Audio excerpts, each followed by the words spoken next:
Salam Om Swastiastu Namo Buddhaya. Assalamualaikum warahmatullahi wabarakatuh. Alhamdulillah, puji syukur kehadirat Allah Subhanahu wa Ta'ala yang telah memberikan rahmat dan hidayahnya sehingga saya mampu mempresentasikan tentang implementasi kurikulum darurat pada masa pandemi COVID-19. Salat serta salam kita aturkan kepada junjungan kita Nabi besar Muhammad SAW, kepada keluarganya, sahabatnya yang insya Allah beliau akan memberikan syafaatnya kepada kita umatnya di yaumil akhir nanti. Jadi di sini saya akan mempresentasikan tentang implementasi kurikulum darurat pada masa pandemi COVID-19. Jadi sebelum kita akan menjelaskan tentang implementasi dari kurikulum darurat itu sendiri, kita harus ketahui dulu apa namanya kurikulum darurat. Nah, kurikulum darurat adalah salah satu pilihan ataupun jalan yang bisa diambil dalam satu pendidikan, satuan pendidikan untuk melakukan pembelajaran jarak jauh atau PJJ.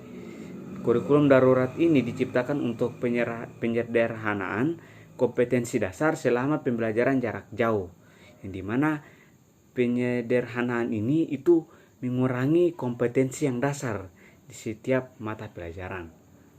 Kemudian Mendikbud atau Menteri Pendidikan kita, Bapak Nadiem Makarim, menjelaskan bahwa kurikulum darurat merupakan salah satu pilihan yang bisa diambil dalam suatu satuan pendidikan, baik dalam tingkat PAUD, SD, SMP, SMA, dan SMK. Kemudian Bapak Nadiem Makarim mengatakan bahwa penerapan kurikulum darurat ini itu untuk mengurangi beban guru, orang tua, dan peserta didik dalam proses pembelajaran atau proses belajar mengajar selama pandemi COVID-19.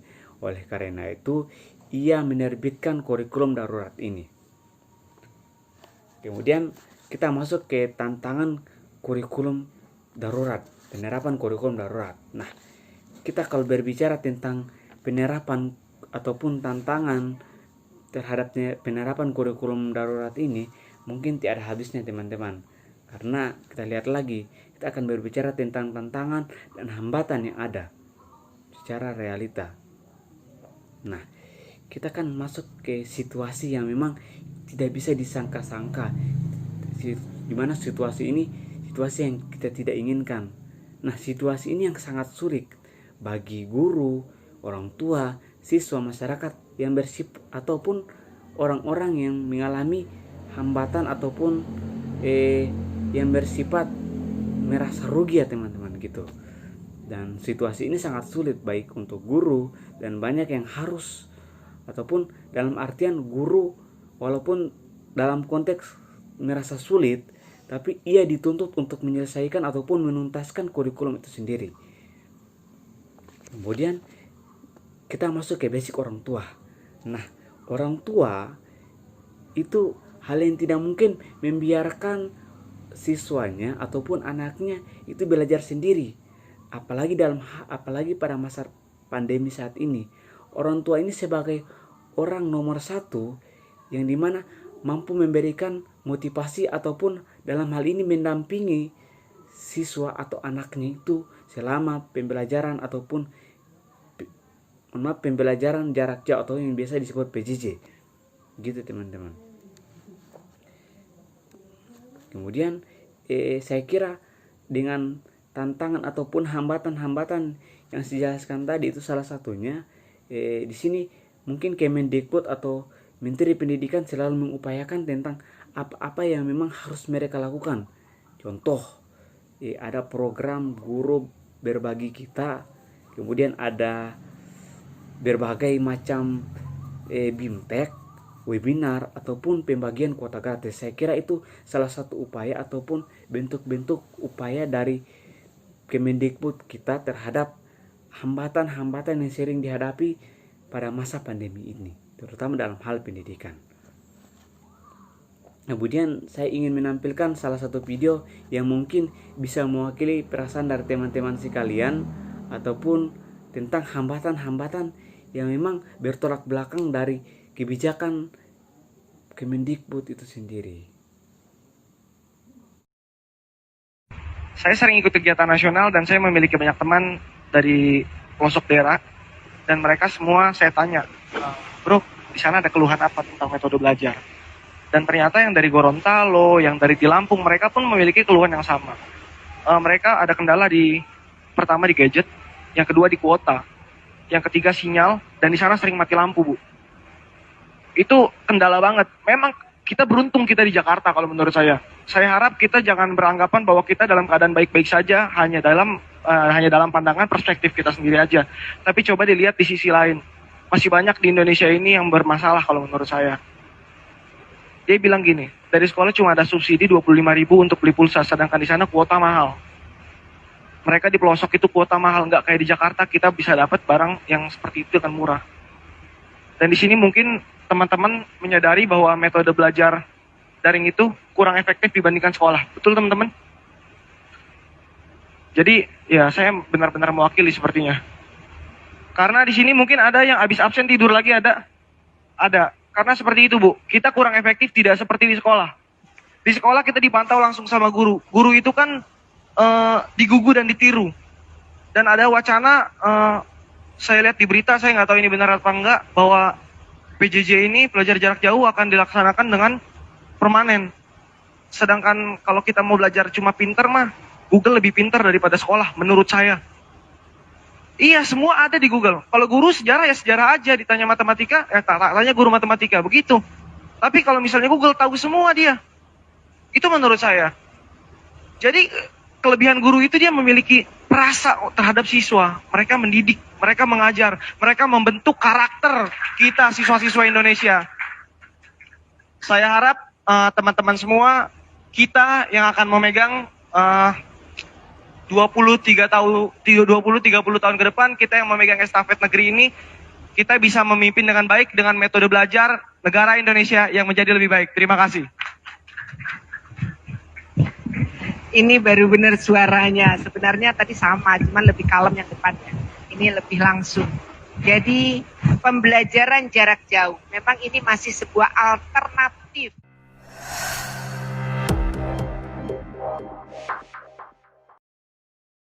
Saya kira setelah melihat video tadi, mungkin banyak pemikiran-pemikiran ataupun asumsi yang memang bahwasanya kebijakan dari pemerintah itu bukan tadi bilang bukan asal-asalan, tapi kurang tepat ya teman-teman gitu. Karena kita lihat lagi bahwa banyak daerah-daerah ataupun wilayah yang tidak tercover ataupun belum tercover tentang sistem jaringan internet gitu teman-teman. Itu jadi permasalahannya. Kemudian ada isu yang tadi mengatakan bahwa PJJ atau pembelajaran jarak jauh ini akan diadakan secara permanen. Jadi kurikulum darurat ini tetap akan dilaksanakan secara permanen juga. Dan seperti apa yang dikatakan oleh Bapak Nadiem Makarim, bahwasanya output dalam hal ini positif jika pembelajaran jarak jauh ini atau pembelajaran daring ini diadakan secara permanen. Ini salah satu pendapat dari Bapak Nadiem Makarim. Ia mengatakan bahwa ini adalah implementasi ataupun output dari title kita sebagai penyandang ataupun pemegang sebagai negara yang berstatus revolusi industri 4.0, yang dimana revolusi 4.0 itu identik dengan teknologi. Nah, ini implementasi dari teknologi itu sendiri. Kita tunjukkan bagaimana bukti dari penyandang ataupun title revolusi 4.0. Nah, kemudian Bapak Nadiem Makarim juga mengatakan bahwa ini jalan untuk mengembangkan efisiensi teknologi untuk menjadikan hal ini menjadi progres pendidikan kita, progres kemajuan pendidikan kita, yang dimana hybrid dari pendidikan kita ini bisa maju. Dan ada beberapa program yang memang yang diadakan oleh Bapak Nadiem Makarim seperti Sekolah Blended Learning. Itu salah satu program yang diadakan oleh Bapak Nadiem Makarim yang saya kira itu menjadi penutup ataupun tameng dari ataupun kaperan dari tantangan ataupun hambatan dari kurikulum darurat ini. Kemudian saya telah melakukan observasi di salah satu sekolah yang ada di Bone Bolango, yaitu SDN 6 Suawa. Itu saya melakukan observasi yang dalam hal ini mewawancarai guru, siswa, dan orang tua siswa. Yang pertama saya akan bahas tentang hasil observasi dengan guru itu sendiri. Banyak permasalahan-permasalahan yang dalam hal ini senternya tetap ke hambatan ataupun tantangan dari penerapan kurikulum darurat itu sendiri. Nah, di sekolah itu melakukan pembelajaran jarak jauh. Mereka ada pembelajaran luring dan ada pembelajaran daring. Keduanya ini diadakan secara bergantian, tidak secara sama-sama. Ada mungkin situasi seperti ini mereka adakan pembelajaran daring, kemudian di situasi seperti ini mereka adakan pembelajaran luring. Kita lihat kondisinya. Kemudian hambatan-hambatan yang sering dihadapi oleh guru itu sendiri itu lebih ketimbang ke daring. Ada beberapa siswa yang memang notabene memang memiliki Android, memiliki HP, tapi dia tidak ada beberapa siswa yang memang tidak mengirimkan tugas di via WhatsApp. Dan di sekolah itu juga mereka hanya melakukan via daring hanya melalui WhatsApp. Untuk Zoom, Google Meet dan segala halnya itu mereka tidak pakai. Kemudian untuk permasalahan tentang daring tadi, itu mereka di sekolah itu melakukan jalan alternatif seperti melakukan pembelajaran secara luring. Tapi ada beberapa hambatan ataupun tantangan, yang salah satunya itu siswa yang memang tidak memiliki, yang basicnya memang tidak memiliki Android, mereka adakan pembelajaran secara luring. Tapi ada beberapa siswa yang memang tidak datang pada saat itu, ataupun pada saat diadakan pembelajaran luring memang ada beberapa siswa memang tidak datang pada saat itu gitu.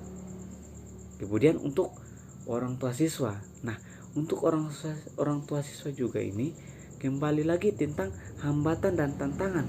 Mereka lebih ke senternya seperti itu. Hambatannya itu seperti apa? Yang pertama, kalau siswa anaknya itu dikasih gadget ataupun dikasih Android, itu bukan lebih ke arah belajar, tapi lebih ke arah bermain. Itu yang jadi masalahnya. Kemudian terlebih lagi ada beberapa di daerah sana kan memang terbilang minim jaringannya ataupun daerah terpencil. Nah, dia tertutup kemungkinan bahwa salah satu aspek permasalahan di sini adalah jaringan itu. Kemudian masuk ke siswa.